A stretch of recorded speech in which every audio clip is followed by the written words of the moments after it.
ఆత్మబంధులందరికీ నా యొక్క ఆత్మ నమస్కారాలు. ఇంత గొప్ప జ్ఞాన మార్గాన్ని మనకు అందించిన మహాత్ములైన బ్రహ్మర్షి పితామహ పత్రిజీ దంపతులకు, నాకు జ్ఞానాన్ని అందించిన బ్రహ్మర్షి తటవర్తి వీర రాఘవ గారి దంపతులకు ఆత్మ ప్రణామాలు తెలుపుకుంటూ ఈరోజు కార్యక్రమాన్ని మనం మొదలు పెట్టుకుందాం. మాస్టర్స్, మనం ఈరోజు భగవద్గీత 1వ అధ్యాయం 4వ శ్లోకం గురించి తెలుసుకుందాం. అత్ర శూరా మహేశ్వాసా భీమార్జున సమాయుధి యుయుధానో విరాటక్ష ద్రుపదక్ష మహారథః. ఇది శ్లోకం. ఈ శ్లోకం చూస్తే భగవద్గీతలో చాలా సాధారణంగా కనిపిస్తుంది. ఇక్కడ ఈ శ్లోకంలో కేవలం యోధుల పేర్లు మాత్రమే చెప్పినట్టుగా మనకు అనిపిస్తుంది, అంతే కదా. భీముడు, అర్జునుడు, యుయుధానుడు, ఇట్లా పేర్లు మాత్రమే చెప్పినట్లు అనిపిస్తుంది. కానీ భగవద్గీతలో చెప్పినటువంటి ఏ శ్లోకం వృధాగా చెప్పలేదు. భగవంతుడు అంత పనిగట్టుకొని అర్జునుడికి ఊరికనే చెప్పలేదు. ప్రతి పదం వెనుక మన యొక్క జీవితం కోసం ఒక బోధ దాగి ఉంది. దాన్ని మనం అర్థం చేసుకోవాలి, దాని అంతరార్థం మనం వెతుక్కోవాలి.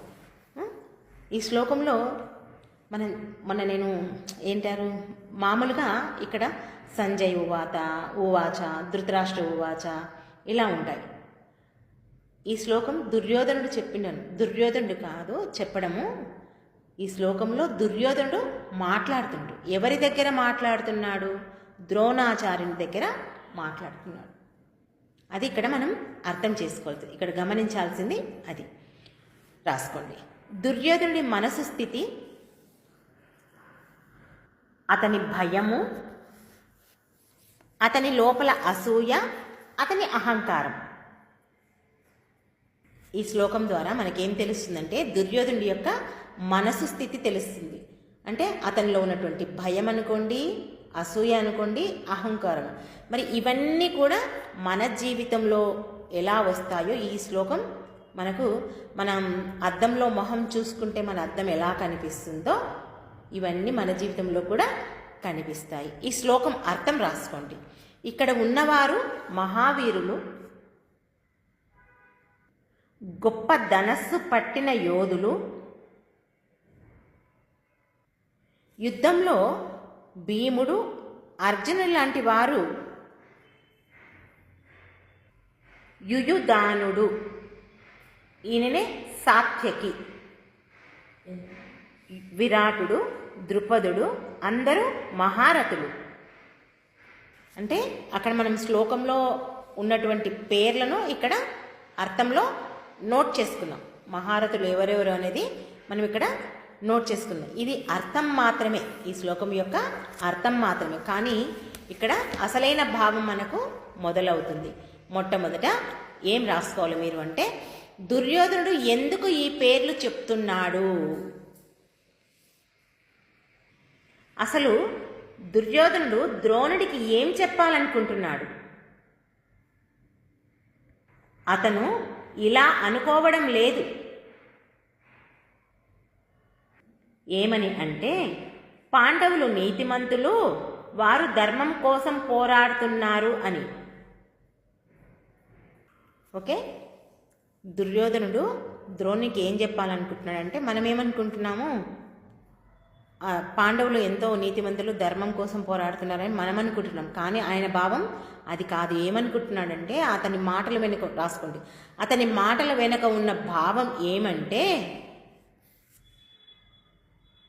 వాళ్ళు చాలా బలమైన వారు, మనకు ప్రమాదం ఉంది అని అతను ఎంతో భయంతో ఉన్నాడు. కానీ బయటికి గర్వంగా మాట్లాడుతున్నాడు. ఇలాంటి సంఘటనలు మనందరి జీవితాలలో కూడా జరుగుతాయి.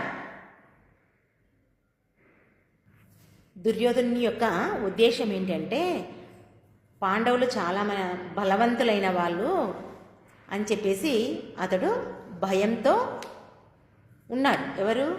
దుర్యోధనుడు. కానీ ఆ భయాన్ని బయటికి వెలికిపుచ్చుతలేడు. బయటకునేమో ధైర్యంగా మాట్లాడుతున్నాడు, లోపలనేమో భయంతో ఉన్నాడు. మరి నిజంగా ఇలాంటి సంఘటనలు మనందరి జీవితాల్లో కూడా మనం చవి చూస్తుంటాం. చూడండి, ఇక్కడ ఒక జాబ్ చేసే వ్యక్తి ఉన్నాడు, ఒక ఉద్యోగి. ఆయన పైకి తన పై వాళ్ళు కూడా ఉంటారు కదా, మేనేజర్ చేతి కింద వీళ్ళు ఉంటారు. వాళ్ళకి ఏదైనా ఒక సాఫ్ట్వేర్ జాబులు చేసే వాళ్ళకు ఒక ప్రాజెక్ట్ వచ్చింది. ప్రాజెక్ట్ వస్తే వాళ్ళు చేయడానికి ఆ మేనేజర్ పూనుకుంటాడు. దానికి సంబంధించి తన కింద పనిచేసే వాళ్ళందరికీ దాని గురించి మీటింగ్ పెట్టి అంతా చెప్తుంటాడు. చెప్పినప్పుడు అందులో ఒక ఉద్యోగి మనకంటే ఎదుటి వ్యక్తి వాళ్ళు పోటీ ఉంటారు కదా, ఆ ప్రాజెక్టులు అందరికీ ఎవరు అడిగితే వాళ్ళకి ఇవ్వరు కదా, అందరికీ ఇచ్చేది ఉంటుంది, పోటీ ఉంటుంది దానికి. వాళ్ళు మనకంటే తెలివైన వాళ్ళకు చాలా షార్ప్నెస్ ఉంది, మరి వాళ్ళకంటే మనకు తక్కువ ఉంది అని ఇలా మాట్లాడుకుంటుంటారు. ఇవన్నీ మన జీవితంలో కూడా మనకు ఇలా జరుగుతుంటాయి. అంటే ఆ టీంను, ఎదుటి వాళ్ళ యొక్క టీంను చూసి వీళ్ళు భయపడుతుంటారు. మన జీవితంలో ఇవ్వండి, ఆ ఉద్యోగి భయపడుతున్నాడు. అంటే అక్కడ దుర్యోధనుడు ఎలా అయితే భయపడుతున్నాడో, ఇక్కడ ప్రాపంచిక జీవితంలో మనము జీవించే జీవితంలో మనం కూడా ఎదుటి వ్యక్తిని చూసి భయపడుతుంటాం. కానీ లోపల భయపడతాం, బయటికి కప్పిపుచ్చుకోవడానికి గట్టిగా ధైర్యంగా మాట్లాడుతుంటాం. ఒక సాఫ్ట్వేర్ ఒకటే కాదు, మన జీవితంలో చాలాసార్లు మన రోజువారీ జీవితంలో మనం కూడా అలా మాట్లాడుతుంటాం. ఏదైనా ఒక తప్పు చేశామనుకోండి, మన వైపు న్యాయం లేదు, అప్పుడు ఏం చేస్తాము, ఆ తప్పును కప్పిపుచ్చుకోవడానికి ధైర్యంగా ఉన్నట్లు మనం నటిస్తుంటాం. అక్కడ దుర్యోధనుడు కూడా అలాగే చేస్తున్నాడు. ఓకే, నెక్స్ట్ శూర మహేశ్వాస. శూర అంటే ధైర్యవంతులు, మహేశ్వాస అంటే గొప్ప ధనస్సు పట్టేవారు. ఏమంటున్నాడు దుర్యోధనుడు అంటే, వాళ్ళు సాధారణ మానవులు కాదు, యుద్ధం చేయడంలో నిపుణులు అంటున్నాడు. దుర్యోధనుడు ఏమంటున్నాడు, పాండవులు సామాన్య మానవులు కాదు, వాళ్ళు యుద్ధం చేయడంలో చాలా నైపుణ్యం ఉన్న వాళ్ళు, నిపుణులు అని చెప్పేసి అంటున్నాడు. అంటే ఇక్కడ మన జీవితంలో మనమేం నేర్చుకోవాలంటే, మనకు ఎదురుగా ఉన్న వ్యక్తులు ఎవరైనా బలంగా ఉన్నారనుకోండి, ధైర్యంలో కానీ బలంలో కానీ ఉన్నారన్నప్పుడు వాళ్ళ బలం తెలుసుకోవడం తప్పు కాదు. కానీ ఆ బలాన్ని చూసి నేను గెలుస్తానో లేదో, నేను సాధిస్తానో లేదో అని కుంగిపోవడం మాత్రం చాలా తప్పు. ఎందుకంటే అది సమస్యలాగా ఉంటుంది. నువ్వు ఎంతగా భయపడతావో అంతగా నీకు భయం రెట్టింపులు చేస్తుంది, కానీ ధైర్యాన్ని ఇవ్వదు. చూడండి, ఇంకా మీకు ఎగ్జాంపుల్గా చెప్పాలంటే, మనకి ఏదైనా ఒక శారీరక సమస్య వచ్చిందనుకోండి, వచ్చినప్పుడు నాకు ఇట్లయింది, ఇలా అయింది, ఇలా అయిందని నువ్వు పదే పదే దాని గురించి ఆలోచించామనుకో, ఆ సమస్య మరింత పెద్దదిగా కనిపిస్తుంది. ఎదుటి వ్యక్తి బలవంతుడు అనే విషయం కంటే మనలో జరిగేటటువంటి ఆ శారీరక మానసిక పరిస్థితి గురించి ఆలోచిస్తే, ఏదైనా మన శరీరానికి బాధ కలిగితే దాని గురించి పదే పదే ఆలోచిస్తే అది మనల్ని లోపలికి దిగజారుస్తుంది. లేదు, నాకేం కాదు, నేను దీని నుంచి బయటపడతా, నాకు ఆ శక్తి ఉంది, నాకు ఇప్పుడు గొప్ప ఈ ధ్యాన మార్గం దొరికింది, దీని నుంచి నేను ఏదైనా సాధించగలుగుతాను. నువ్వు ఎప్పుడైతే ధైర్యంగా ఉంటావో, నువ్వు ఆ సాధన చేస్తావో, తప్పకుండా నువ్వు దాన్ని సాధిస్తావు. ఎదుటి వ్యక్తి వరకు కూడా అవసరం లేదు, నీకు వచ్చిన సమస్య గురించి నీవు ధైర్యంగా పోరాడాలి. ఓకే, నెక్స్ట్ భీమార్జున సమాయుధి. ఇది చాలా లోతైన మాట. యుద్ధంలో భీముడు అర్జునుడితో సమానం. ఇక్కడ దుర్యోధనుడు ఒప్పుకుంటున్నాడు, భీముడు శారీరక బలం కలవాడు, అర్జునుడు మేధస్సు కలవాడు, లక్ష్య సాధన సాధించగలవాడు. అంటే పాండవుల పక్షంలో బలము బుద్ధి రెండు ఉన్నాయి.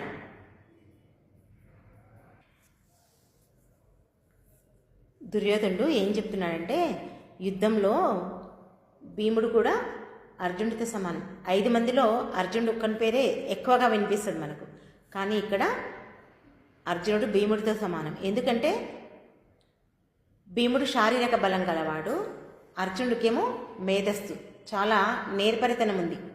ఆ యొక్క యుద్ధ నైపుణ్యం అనుకోండి, ప్రతి దాంట్లో ఆయన ఎంతో చతురుడు.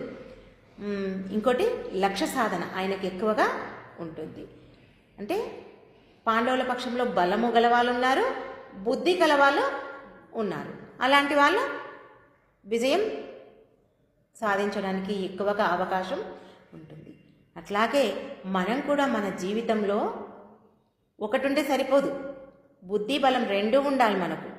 ఉంటేనే మనం మన యొక్క జీవితంలో ముందుకు వెళ్తాం కదా. అంటారు కొంతమంది, వాడి దగ్గర బుద్ధి బాగుంది కానీ చేతిలో డబ్బులు లేవు అంటారు. కొంతమంది దగ్గరేమో డబ్బులు మస్తున్నాయి కానీ వాడు ఏది చేసినా ముందుకు పడడు, ఎందుకంటే వాడి దగ్గర బుద్ధి లేదు అని చెప్తాం.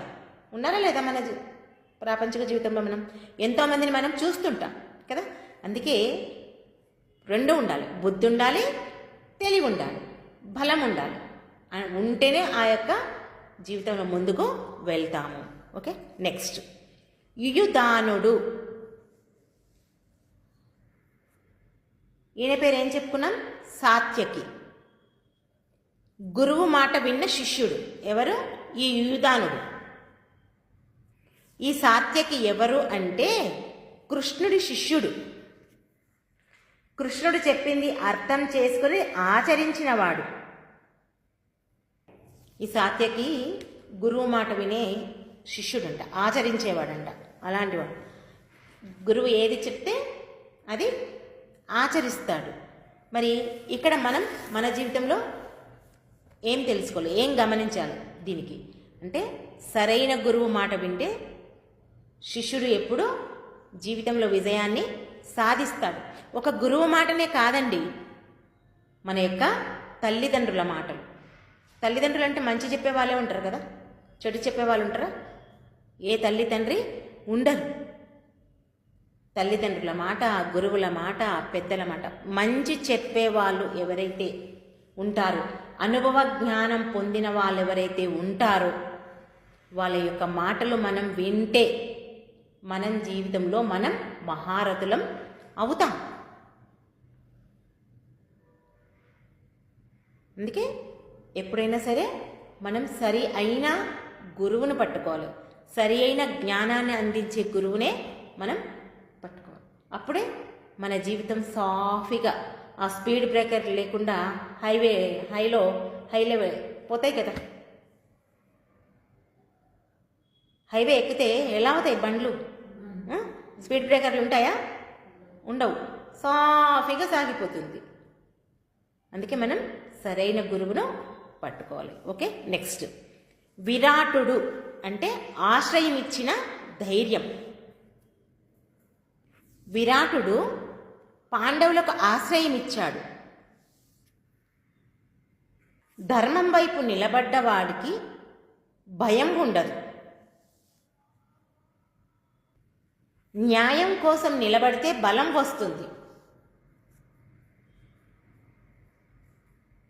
ఓకే, మరి విరాటుడు ఆశ్రయం ఇచ్చాడు పాండవులకు. ఎందుకు? ఆయనకు పాండవులు ధర్మవంతమైన వాళ్ళు, సత్యంలో జీవించేవాళ్ళు, వీళ్ళకు సహాయం చేస్తే తప్పేమీ కాదు అని చెప్పేసి ధైర్యంతో ఆయన వాళ్లకు ఆశ్రమించాడు. ఇది ఏం చెప్తుందంటే, ఎవరైనా సరే గుర్తుపెట్టుకోండి, ధర్మం వైపు ఎవరుంటారో వాళ్ళ వైపు మనం ఉంటే అక్కడ మనకు భయం ఉండదు. మనకేమొస్తుంది? అలాంటి వాళ్ళ వైపు నిలబడ్డప్పుడు మనకు కూడా బలం వస్తుంది. అదే మన జీవితంలో ఎవరైనా తప్పు చేసినప్పుడు మనం మౌనంగా ఉండకూడదు. మనం మౌనంగా ఉన్నామనుకో మనమే బలహీనలం అనిపిస్తుంది. ఉన్నది ఉన్నట్లు మాట్లాడాలి. తప్పుంటే దాన్ని తప్పు అని చెప్పాలి. న్యాయం కోసం నిలబడాలి. న్యాయం కోసం ఎవరైతే పోరాడతారో, ధర్మం కోసం ఎవరైతే పోరాడతారో వాళ్ళకు మనం హెల్ప్ చేయాలి. ఆ విరాట మహారాజు ఎలా పాండవులకు హెల్ప్ చేశాడో, సహాయం చేశాడో, మనం కూడా మన జీవితంలో ఎవరైనా ధర్మం కోసం పోరాడుతుంటే, సత్యం కోసం పోరాడుతుంటే మనం కూడా అలా విరాట మహారాజులాగా సహాయం చెయ్యాలి. ఓకే, నెక్స్ట్ ద్రుపదుడు పాత శత్రుత్వాన్ని కూడా ధర్మంగా మార్చుకున్నవాడు. ద్రుపదుడికి ద్రోణుడితో శత్రుత్వం ఉంది, కానీ అతను వ్యక్తిగత ద్వేషాన్ని పక్కన పెట్టి ధర్మం వైపు నిలబడ్డాడు. ఇక్కడ ద్రుపదుడికి ద్రోణుడికి ఇద్దరికి పడరాదు. ఇక్కడ భగవద్గీతలో ఉన్న కథ మీకు అందరికీ తెలుసు. కాకపోతే ఇది మన జీవితంలో ఎలా ఉండాలనేది ఒకటే నేను చెప్తున్నా. ఆ స్టోరీ అంతా చెప్పాలంటే నేను కూడా చెప్తా, అది కాదు ఇక్కడ. దీని ద్వారా మన జీవితంలో మనం ఎలా అన్వయించుకోవాలనేదే నేను ఇక్కడ మీకు చెప్పడానికి ఇది. అయితే ఇక్కడ ఇద్దరికి శత్రుత్వం ఉన్న కేవలం పాండవులు ధర్మం వైపు ఉన్నారు, సత్యం వైపు ఉన్నారు. కాబట్టి వాళ్ళకి ఏం చేసిండు, ఆ యొక్క ఏమంటారు శత్రుత్వాన్ని పక్కకు పెట్టేసి ధర్మం వైపు నిలబడ్డాడు. ఎవరు? ద్రుపద మహారాజు.